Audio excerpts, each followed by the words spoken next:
Hello दोस्तों, welcome back to create assets. आज के इस वीडियो में इन्वेस्टिंग और फाइनेंशियल फ्रीडम के बारे में ऐसी बात बताने वाली हूँ जो न हमें स्कूल में कभी सिखाया जाता है, न ही हमारे पेरेंट्स हमको ये बताते हैं, क्योंकि उनको खुद ही इस बात की नॉलेज नहीं होती है। लेकिन एक बार आप लोगों को ये चीज समझ में आ गई जो मैं इस वीडियो में बताने वाली हूँ, तो आपके लिए अमीर बनना और एक अच्छी लाइफ जीना गारंटेड है। सबसे पहले आपको इस क्वेश्चन का आंसर देना है। सपोज करो 3 दोस्त हैं, तीनों 20 साल के हैं और अपना करियर स्टार्ट कर रहे हैं और तीनों को ही एक अच्छी कंपनी में जॉब मिल जाती है। तो सबसे पहला वाला जो दोस्त है विकी, इसने बहुत ही कम एज में एक फाइनेंशियल बुक पढ़ी थी, the richest man in Babylon. इसके अंदर पे योरसेल्फ फर्स्ट का एक कॉन्सेप्ट था। इस कॉन्सेप्ट में ऑथर ने ये सजेस्ट किया है कि अगर आपको अमीर बनना है तो सबसे पहले आपको अपने आप को पे करना पड़ेगा। मतलब जैसे ही आपको सैलरी मिल जाए तो शॉपिंग या नीड्स में खर्च करने से पहले,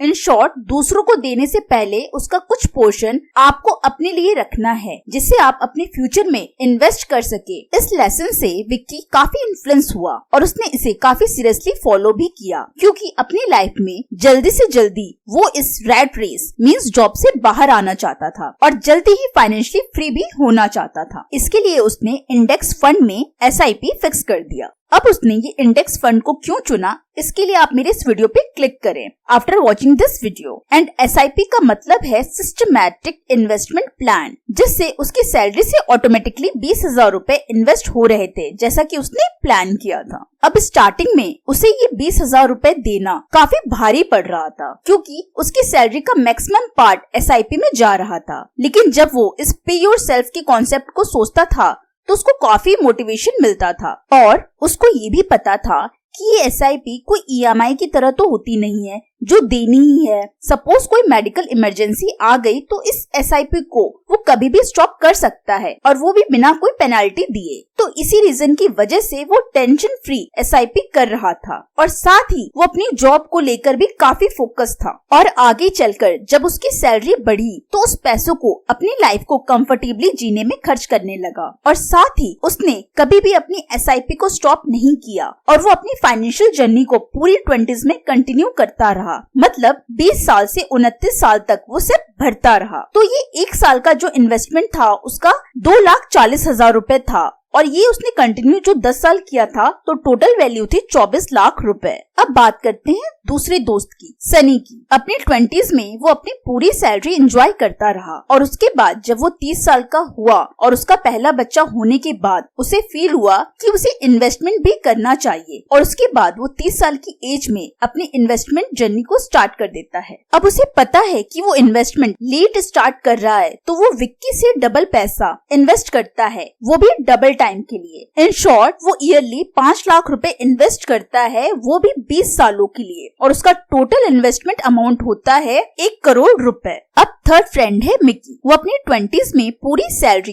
एंजॉय करता था और उसको शॉपिंग और शो ऑफ की इतनी आदत हो गई थी कि वो क्रेडिट कार्ड से भी खर्चा करता था, जिसके रीजन से वो अपने 30s में भी इन्वेस्टमेंट स्टार्ट नहीं कर पाया क्योंकि उसके पास कोई सेविंग ही नहीं थी। लेकिन फाइनली उसे ये समझ आ गया कि इन्वेस्टमेंट कितनी इंपॉर्टेंट चीज है और रिटायरमेंट के बारे में सोचना कितना जरूरी है, क्योंकि उसको पता है कि ओल्ड एज में वो काम नहीं कर सकता। तो ये सब सोचकर वो 40s में अपने खर्चों को पूरी तरह से कंट्रोल करके बिल्कुल फोकस होकर इन्वेस्टमेंट को स्टार्ट कर देता है, क्योंकि उसकी सैलरी काफी अच्छी थी और अब वो शो ऑफ भी छोड़ चुका था। तो वो सन्नी से भी ज्यादा इन्वेस्टमेंट करता है। वो साल के 5 लाख रुपए 10 सालों के लिए इन्वेस्ट करता है और उसकी टोटल इन्वेस्टमेंट अमाउंट होता है 2 करोड़ रुपए।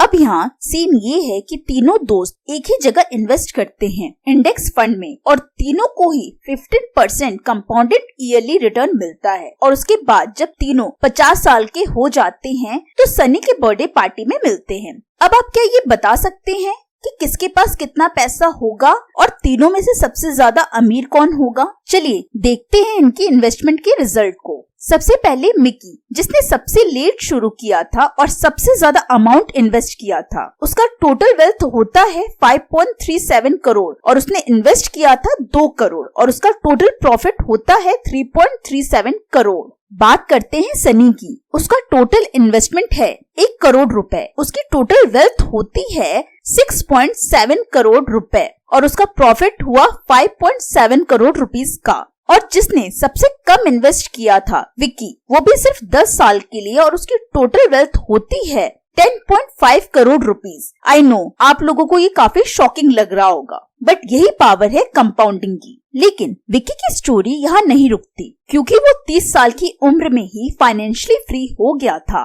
तो उसने अपना सारा पैसा इंडेक्स फंड से निकाल कर स्टॉक मार्केट में इन्वेस्ट कर दिया था। क्योंकि वो काफी टाइम से फाइनेंशियल नॉलेज ले रहा था, तो उसकी नॉलेज काफी इम्प्रूव हो गई थी और स्टॉक मार्केट से उसे 18% कंपाउंडेड ईयरली का रिटर्न मिल गया, जो कि स्टॉक मार्केट से बहुत आराम से मिल जाता है। और इसके बाद उसकी एक्चुअल वेल्थ 10 करोड़ नहीं बल्कि 18 करोड़ रुपए की होती है। और अब आप ध्यान दो तो इतना अमाउंट उसने क्रिएट किया बस 24 लाख रुपयों से। और इतना ही नहीं, उसको उसके पोर्टफोलियो से 1.5% का डिविडेंड भी मिलता था, जो कि साल का होता है 27 लाख रुपए, जिससे उसकी लाइफ बहुत ही बढ़िया से स्पेंड हो रही थी। बाकी दोनों दोस्तों को अपने खर्चों के लिए अपने पैसों को विड्रॉ करना पड़ता था, लेकिन विक्की की वेल्थ जरा भी टच नहीं होती थी, जिससे उसका पोर्टफोलियो और भी ज्यादा ग्रो होता रहता है। अब दोस्तों, इस सिंपल एग्जाम्पल से हम बहुत कुछ सीख सकते हैं। सबसे पहले तो ये है कि लोग कहते हैं you only lived once, it's never too late to start, जो कि सच भी है। लेकिन ये भी तो सोचिए कि do you work until you die,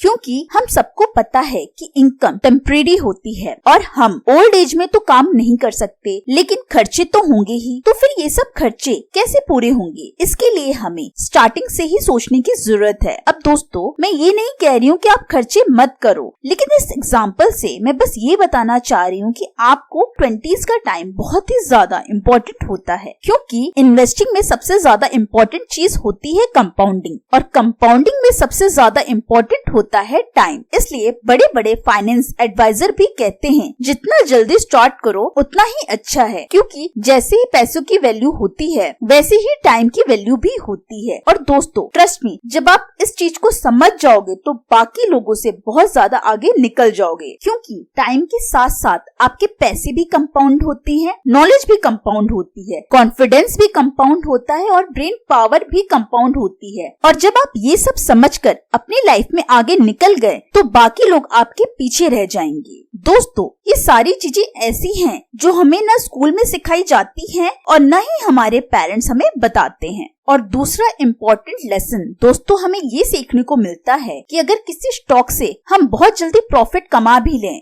suppose करो 50% से लेके 100% तक का भी हमें रिटर्न मिल जाए, मतलब अगर हमारा पैसा डबल भी हम कर लेते हैं तो भी हम उससे अमीर तो नहीं बन सकते, क्योंकि अगर आपने 2 लाख इन्वेस्ट किया और वो 4 लाख में ग्रो भी हो जाएगा, तो क्या इस अमाउंट से आप फाइनेंशियली फ्री हो जाएंगे? और क्या इस अमाउंट से आप अपनी जॉब को छोड़ पाएंगे? चलिए इसे समझते हैं। अब आप ये सोच रहे होंगे कि जब हमारे पास ज्यादा पैसा नहीं है, उतना कॉन्फिडेंस नहीं है, नॉलेज नहीं है, तो हम क्या करें? तो दोस्तों, अब हम आते हैं इस वीडियो के सबसे इम्पोर्टेंट पार्ट में। वो ये है कि जब आप इन्वेस्टमेंट शुरू करते हैं अपनी 20s में, तो आपका पोर्टफोलियो कितना रिटर्न दे रहा है ये मैटर नहीं करता, आपका लर्निंग का ग्राफ कितना ऊपर जा रहा है वो मैटर करता है। क्योंकि जितनी स्पीड से आप अपने 20s में नई चीजें सीख सकते हो, उतना आप 30s और 40s में नहीं सीख सकते, और ये बात बहुत सी रिसर्च में भी प्रूव हुआ है। और दोस्तों, मैं आपको ये फ्यूचर के लिए टाइमलेस